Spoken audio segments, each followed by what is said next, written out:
mean, this is, I know the most extensive North American tour you've ever done. Yes. Is it also, do you think it's safe to say, the one you're most looking forward to? I think so. Yeah. You know, because after, I mean, we've spoken so many times through so many different moments in my life, and it's like, you know, this, being able to do this tour at this time in my life to celebrate with my fans is a really cool thing. Yeah. How will it be different for people who have seen your past shows? How will the Adventures of Mimi be different? Well, in a lot of ways, I think. Yeah. First of all, I'm in a different place than I've been at in terms of performing before. I think on my last tour I was more relaxed, and I got to be more relaxed because I was on the road for so long. But this is different because there's like brand new, really big hit records to do, and it's interesting to combine those songs with songs I've done in the past, to kind of revamp older songs, to kind of merge the whole thing together and just approach it from a purely musical point of view, and then add kind of the excitement of the show on top of it. And really, it's like I couldn't not tour right now because my fans have been so incredibly supportive of me for so long, and this is our celebratory moment.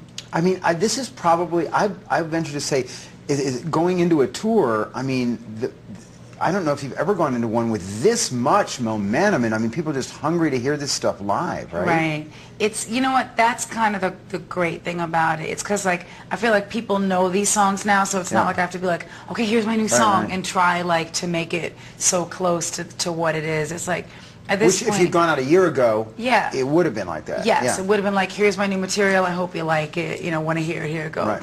At this point, it's like, you know, they're waiting for We Belong Together or Shake It Off or It's Like That or Don't Forget About Us or whatever, as much as they would be waiting for like Honey or Fantasy or Dream Lover or My All or one of those songs. So it's kind of like, it's cool for me to be able to approach this from a musical standpoint, like I said, and then from like, I'm looking at this show as like a party, if that makes any sense at all. Right, right. Like I want people who come out, to this show to feel like they've gone to a party where maybe like some of those moments have been like a little more intense than others. Like, you know, when you could be at a party and then you, like your friend may take you aside and you have like an intense conversation, and then like somebody else you haven't seen in a million years comes along and they're like, yay, and it's festive. You know what I mean? It's like the real ups and downs, the real roller coaster ride of my life and of my journey. I'm trying to kind of like insert as much of that into this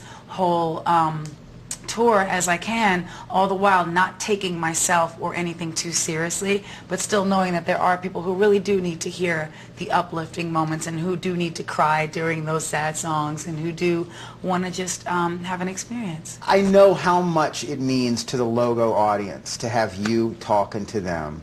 Let me ask you what the Logo audience, or the gay audience in general, has meant to your career. How big an impact have gay fans made on your career? I think that gay fans have had an enormous impact on my career. You know, I'm not one of those people who likes to generalize about any group of people, you know, and maybe that stems from me being biracial and the fact that I'm not about a stereotypical anything. But I will say that I love, like, we've talked about, like, when I'll work with different remixers who do things that are really geared towards, you know, perhaps geared towards the gay audience more. I love to go in and re-sing the songs, rewrite the songs, kind of conceptualize what they're going to be, whether I'm working with David Morales or any of the people I've worked with over the years. And I think that I try to integrate that into the show as well. You know what I mean? I mean, obviously, I love the hip-hop versions of the songs that I do, and they're always really, really close to my heart. But there's some of those house mixes, like the Dream Lover, you know, remix and Fantasy, that I'm like, this was hot, like, whatever. I may have been like, you know what I love about those records? I could go into the studio, rewrite them, re-sing them, but feel really free while doing it. And maybe there's something to be said for that as to why they became so successful. Because it wasn't like I was sitting there calculatedly thinking like, this is for the gay crowd. It was just like, this is me doing what I love to do. I'm reinventing a song over a totally new beat, adding background vocals, adding drama,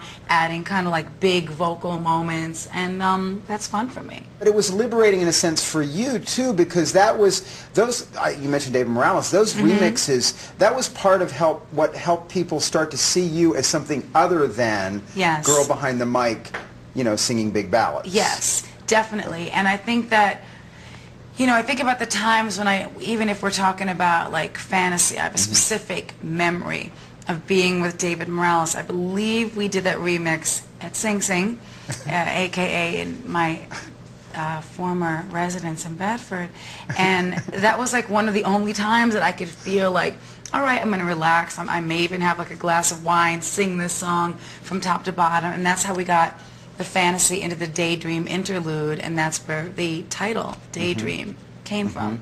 And it's because David had such a way of doing his remixes where musically they just kind of evolve, and so I tried to make the vocals, you know, evolve with the music, and that's one of my favorite ones. Now, I asked you when the Mimi record came out and the old Vera Wang dress made its reappearance, how you felt about the prospect of marriage again down the line, and at the time it was like, who knows? Is it still who knows, or is it, I mean, is it a possibility, a realistic possibility?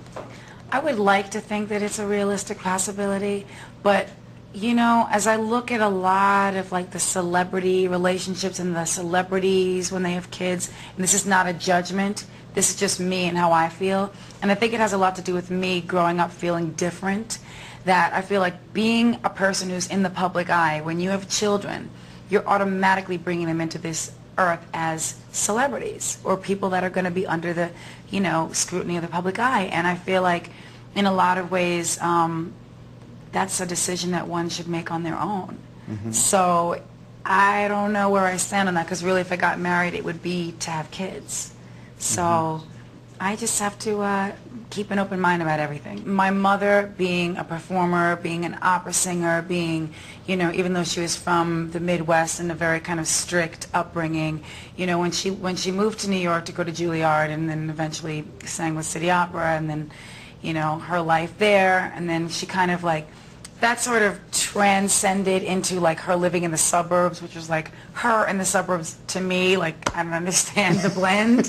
But I mean, I think, you know, definitely for someone that, I mean, you know, I moved around like 13 times in the suburbs and wherever, back and forth, boroughs, whatever, as a kid. I think that being exposed to all different types of people allowed me to be less judgmental and to be less closed-minded about people in general, and also the fact that I always felt like somebody that was different, somebody that was not the norm, you know what I mean? Because just being biracial, being in areas where we weren't the white picket fence moment, you know, like me and my mom and like her different friends, even if it wasn't, you know, a gay couple, if it was just like her like jazz musicians friends that came over, and like we would sing I Can't Give You Anything But Love till 4 in the morning when I'm 10 years old. Like, that's not normal. But whatever, it allowed me to become the person that I am, and I think that it did give me a better perspective on, you know, really taking people in for who they are inside as opposed to preconceived notions about people. You know, when they talk about gay icons, I'm not even sure necessarily what that means, but would you consider yourself up there, you know? You know what? It's so weird with the words icon and idol and this and that, and you know, it's difficult for me because I'm like, literally, like, I try to relate to each person as an individual. So it's like, you know, I'll speak about things, well, this particular demographic, it's like I try to be so politically correct because I know how it feels when people don't necessarily realize all the things that I am, and they're talking or making generalizations about different groups of people, and I'll be like, well, hello, like, you're talking to someone that's a multitude of things here. So any of this stuff, it's so hard to talk in kind of broad strokes that's what I think it is, because, you know, I've known a lot of people who've been great people, and whether they're gay, straight, black, white, you know, Hispanic, whatever, Asian, it really just depends on the person. And I think if everybody got that into their minds and stopped generalizing, that's when we would kind of advance a little bit further. Stop judging and generalizing.